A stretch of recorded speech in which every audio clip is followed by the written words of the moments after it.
Olá, irmãos, a paz do Senhor Jesus, tudo bem com vocês?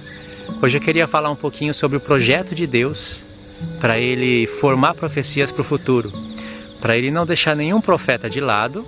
Deus não quis que nenhum profeta ficasse de lado e que a gente meditasse em todos os profetas.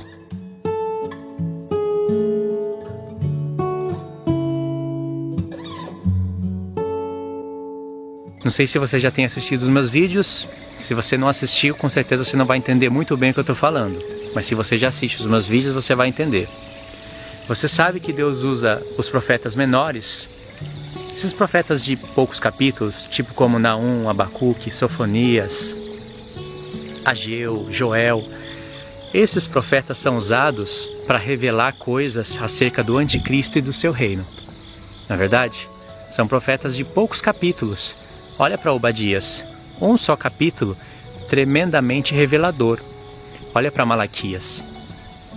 Então são profetas de 3 capítulos, 4 capítulos, 2 capítulos, 1 capítulo, vários profetas. Veja, irmãos, que Deus poderia muito bem pegar a mensagem que Ele dá para Sofonias, para Joel e dá para Naum. Ou a mensagem que Ele deu para Naum, dá tudo para Sofonias. Ele poderia fazer isso. Ele poderia, você pode dizer, não, ele não poderia porque são tempos diferentes. Não importa, Isaías profetizou a respeito de vários tempos. Isaías não profetizou só para a época dele. Então Deus poderia também pegar, por exemplo, o profeta Ageu, só 2 capítulos. Ele é contemporâneo de Zacarias. Deus poderia pegar a mensagem que ele deu para Ageu e dar para Zacarias. 2 capítulos a mais, Zacarias 16. Iria acabar o livro em Zacarias 16. Mas veja que Deus não fez assim. A mensagem que ele deu para Ageu, ele quis dar para Ageu. E a mensagem de Zacarias para Zacarias. Zacarias teve 8 visões que profetiza a respeito daquela época e da nossa época. Ageu, ele não teve nenhuma visão. Mas não pense que a profecia de Ageu é inferior às profecias de Zacarias. Porque o que Deus revelou para Ageu profetizar, ele não deu para Zacarias. É espetacular. Mas o que eu quero dizer é o seguinte: Deus quis levantar vários homens e dar essas mensagens para esses homens. No profeta Naum, por exemplo, a gente tem a revelação da origem do anticristo. A origem, eu quero dizer, o país e a cidade que ele se levanta. E um pouquinho das suas obras. Já no profeta Abacuque, a gente tem um monte de informações das suas obras. Só que a gente não tem a localização dele. A localização vai estar em Naum. Mas o profeta Abacuque é muito importante. Tem coisas em Abacuque que não tem em Naum. E tem coisas que tem em Naum, mas não tem em Abacuque. Aí Deus levanta Joel e profetiza coisas que não tem nem em Abacuque e nem em Joel. O que Deus está planejando? Que a gente estude todos os profetas. É isso que Deus está planejando. Mas não é só isso. Presta atenção nisso que eu vou falar, que é muito importante. Deus escolheu um povo dentre todas as nações, que é o povo de Israel. Deu lei para eles e sabia que em todas as gerações o povo dele ia estar pecando. Deus também sabia que haveria nações ímpias. E Deus ia começar a castigar as nações ímpias. Vou dar um exemplo para você. O Egito é uma nação ímpia. Depois do Egito vem a Síria, um segundo império.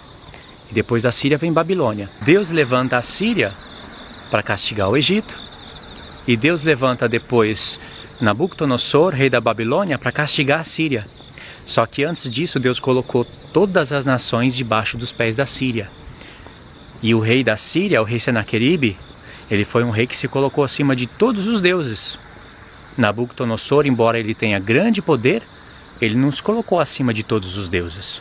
Ele teve uma boca arrogante, desafiou o Deus de Israel, mas ele tinha outros deuses. Agora, Senaqueribe, ele queria destruir todos os deuses da terra. Ele se colocou acima de todos os deuses. É uma característica importantíssima para o tempo do fim, do Império da Síria. Aí Deus pega a Síria, castiga a Babilônia, castiga Jerusalém. Só que a Síria começa a se engrandecer. Começa a achar que ela que fez isso com seu próprio poder. Isso está nos profetas. Aí Deus fala que vai castigar a Síria, para mostrar para ela que não foi ela que fez isso. Deus usou ela para castigar outras nações, e como ela se ensoberbeceu, ele foi e usou a Síria. Aí ele pega e vai castigar a Síria. Então o que está acontecendo? Deus começa a lançar profecias a respeito dos reinos. E Deus começa também a denunciar o pecado do seu povo. Só que Deus sabia que essas coisas iriam ficar escritas para nós. Então, quando Deus vai denunciar o pecado do seu povo, profetizar a respeito dos reinos, Deus ele monta um cenário primeiro, ele espera com paciência, monta um cenário, ele não castiga o seu povo sem avisar, ele manda os profetas para avisar, se arrependa, para clamar, porque senão vai acontecer isso e aquilo outro. E aí Deus começa a falar a respeito dos reinos. Eu vou castigar o Egito, vou castigar os caldeus, vou castigar a Síria, profecias a respeito de Edom, de Tiro, Sidom, vários reinos. Só que aí, irmãos, olha o que Deus faz. Deus ele monta um cenário já pensando no futuro, porque ele tem presciência, ele é soberano. Então ele monta um cenário no passado idêntico ao que vai acontecer no futuro. No futuro também ele vai trabalhar para que esse cenário do futuro seja mais ou menos parecido com o do passado. Então Deus pode profetizar coisas e não ficar apenas como história. Ele profetiza os eventos, porque ele vai ter que castigar o povo em cada geração, só que ele profetiza eventos que vão se repetir no futuro. Então a Escritura passa a ser não somente história, passa a ser profecia. Deus quer que a gente trabalhe com histórias proféticas e com profecias históricas.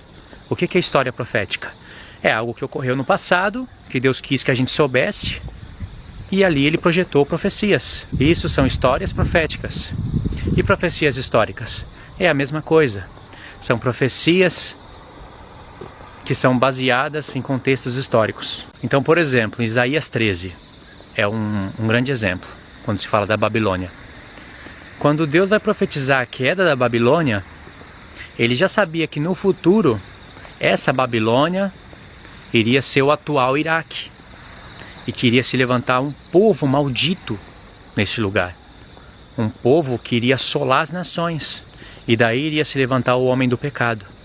Então o que Deus faz? Ele profetiza a queda da Babilônia no tempo de Nabucodonosor e coloca expressões ali naquela profecia que haveria de se cumprir só no futuro. Porque enquanto Deus profetizava a queda da Babilônia, pode olhar lá, você vai ver que tem um conjunto de expressões que não se cumpriu naquele tempo, e não se cumpriu até hoje. Por exemplo, o sol se escurecer, a lua perder o seu brilho e as estrelas do céu caírem sobre a terra. Ou seja, é perder a iluminação. Esse ponto das estrelas caírem sobre a terra está em outro lugar. Na mesma profecia da queda da Babilônia. E Deus disse que ia tirar o pecado daquela terra, num só dia. Então a gente viu que a Babilônia caiu, realmente ela caiu, só que o sol não se escureceu, a lua não perdeu o seu brilho e nem as estrelas, e nem o pecado foi aniquilado da terra. Então isso iria ser uma profecia para o futuro, mas não iria ser somente essa parte para o futuro. Hoje nós temos a antiga Babilônia, a atual Iraque, norte do Iraque. Lá está a antiga Babilônia, lá também está Nínive, por isso que tem profecias a respeito de Nínive. Entende? Então isso é um dos exemplos. Então Deus trabalha com contextos históricos para nos dar profecias.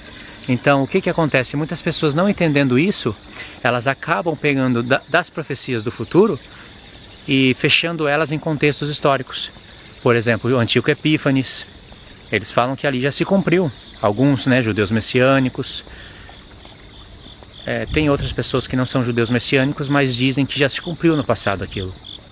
E não enxerga mais nada para o futuro.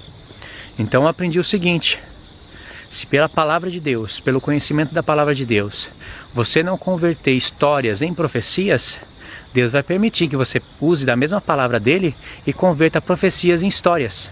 Então quem é aquele que nos deu autoridade para converter histórias em profecias? O próprio Deus. Porque senão a gente ia ter que olhar para muitos textos da palavra e ver que falhou a palavra de Deus. Esse exemplo da Babilônia foi apenas um. Aí tem Nabucodonosor. Deus, sabendo que Nabucodonosor é rei da Babilônia, que está ali naquelas partes da Síria, hoje atual Iraque, perto do Irã, perto da Síria. Deus, sabendo de tudo isso, coloca Nabucodonosor como figura do anticristo. Então, algumas das conquistas de Nabucodonosor vão ser repetidas na vida do anticristo. Sabia disso? Nabucodonosor conquistou o Egito, a Líbia e a Etiópia antes de partir contra Jerusalém. Isso é o que o anticristo vai fazer. E de fato está profetizado em Daniel, está profetizado em Naum.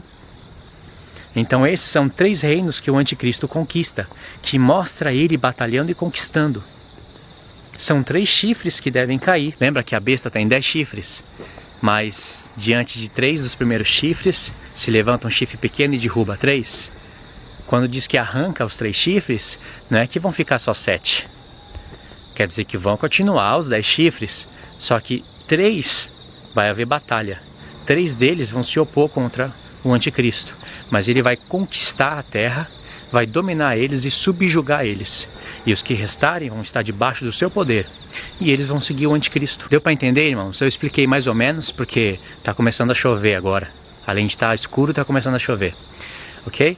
Espero que vocês tenham entendido. Mais pra frente eu vou gravar outros vídeos nesse sentido, explicando melhor. Tá bom? E qualquer coisa deixe um comentário aí, que a gente vai conversando, né? O que der para responder eu respondo. Ok? Deus abençoe a sua vida em nome do Senhor Jesus.